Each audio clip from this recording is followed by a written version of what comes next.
crediamo, perché siamo donne e perché la salute è un bene per tutti.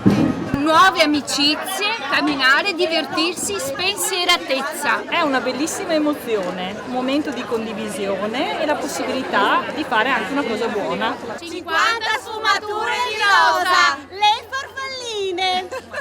Per rinforzare questa lotta contro il tumore, siamo donne e bisogna prevenire. Sappiamo che è una corsa che va in beneficenza a donne come noi che hanno avuto bisogno o che avranno bisogno.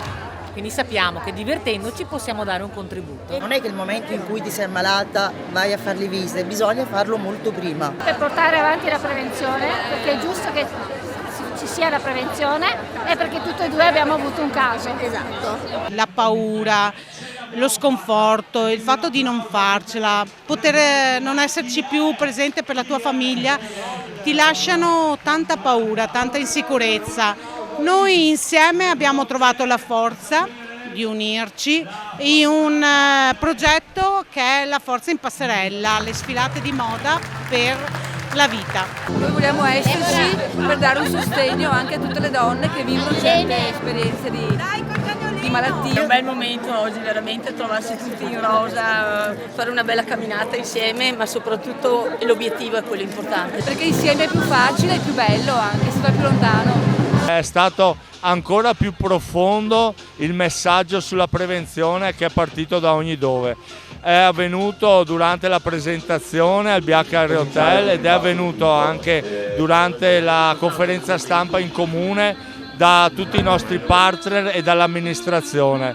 Questo per me è una condizione veramente bellissima perché significa che tutte le persone che vengono a partecipare e le aziende che sono protagoniste vivono e vestono questo valore che è straordinario per la nostra società. C'è un comune denominatore che si chiama prevenzione. Lo hanno ben capito le oltre 10.000 partecipanti che, capitanate da nonna Germana, 98 anni, anche quest'anno, dopo 12 edizioni, hanno inondato di rosa la città di Treviso.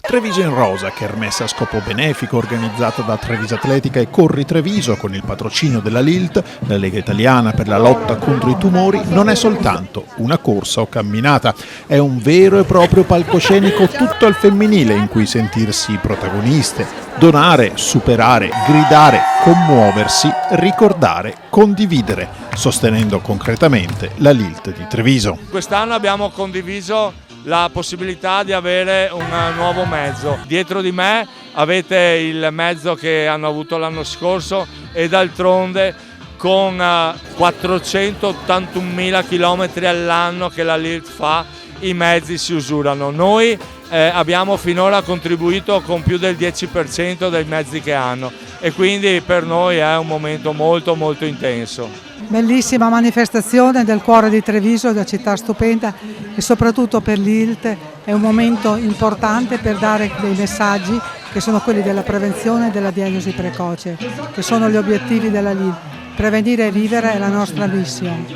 Corretti stili di vita e attività fisica costituiscono i pilastri della prevenzione e qui siamo in mezzo all'attività fisica e la sensibilità di Corri Treviso e Treviso Atletica nel promuovere, nel coordinare e nel coinvolgere l'ILT è veramente importante per veicolare questi nostri importanti messaggi. Prevenzione ma anche corretti stili di vita, abbiamo sentito, e attività fisica, quindi sport in tutte le forme che, come ha ricordato Paola Roma, giunta regionale del Veneto, grazie a Treviso Atletica e Corri Treviso va a braccetto con il sociale. Lo sport e il sociale devono e dovranno lavorare sempre insieme perché la prevenzione passa da lì. Grazie per quello che fate, grazie alle guerriere della vita. Bisogna viverlo perché è eccezionale, è una delle poche dove ci sono solo donne e la risposta non solo della città ma di tanta gente che viene da fuori è immensa e porta con sé tanti significati. Questo è il secondo anno che partecipo e poiché mi è piaciuta tanto quella dell'anno scorso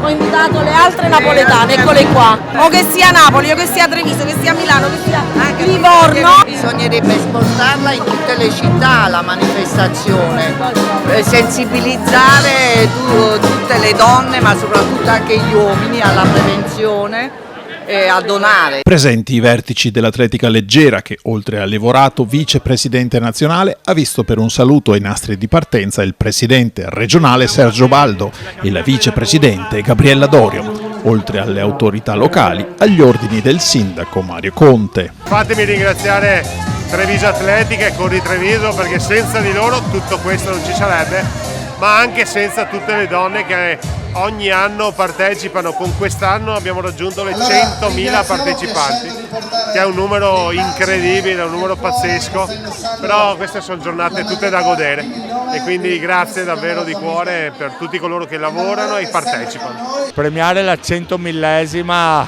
è un traguardo che sinceramente è bellissimo, mai avremmo pensato quando abbiamo cominciato nel 2015 di arrivare in così poco tempo ad avere questo numero. Ogni volta si parte da zero e si superano le 10.000. Sì, veramente ogni anno io resto esterrefatto da questi numeri così importanti che ripagano di tutti gli sforzi che abbiamo fatto in questi mesi. Abbiamo avuto circa 200 volontari anche questa mattina, tra i vari ristori, i percorsi, la gestione della partenza e dell'arrivo. C'erano il complesso, c'era i trampolieri, avevamo la Radio Company con i loro DJ, quindi tutto un insieme, uno spettacolo per la città di Treviso. Quest'anno i gruppi iscritti a Treviso in Rosa sono stati ben 105, con la Lilt a farla da padrona, un gruppone di 491 donne. A seguire le ragazze di Preganziolle con la sindaca Elena Stocco, 325 iscritte, e il gruppo sportivo culturale San Martino di Luvignano con 321 pettorali.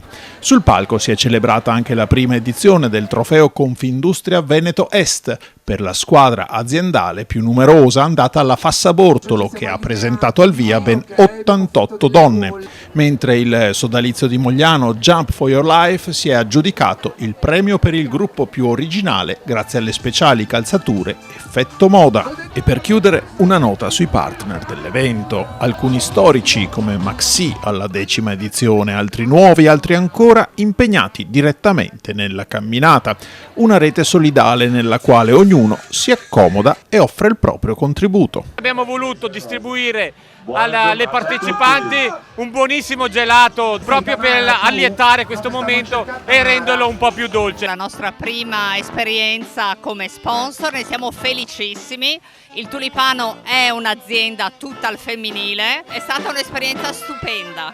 Stiamo divertendo un sacco, siamo qui con Bosco del Merlo e vi aspettiamo in cantina e venite a trovarci.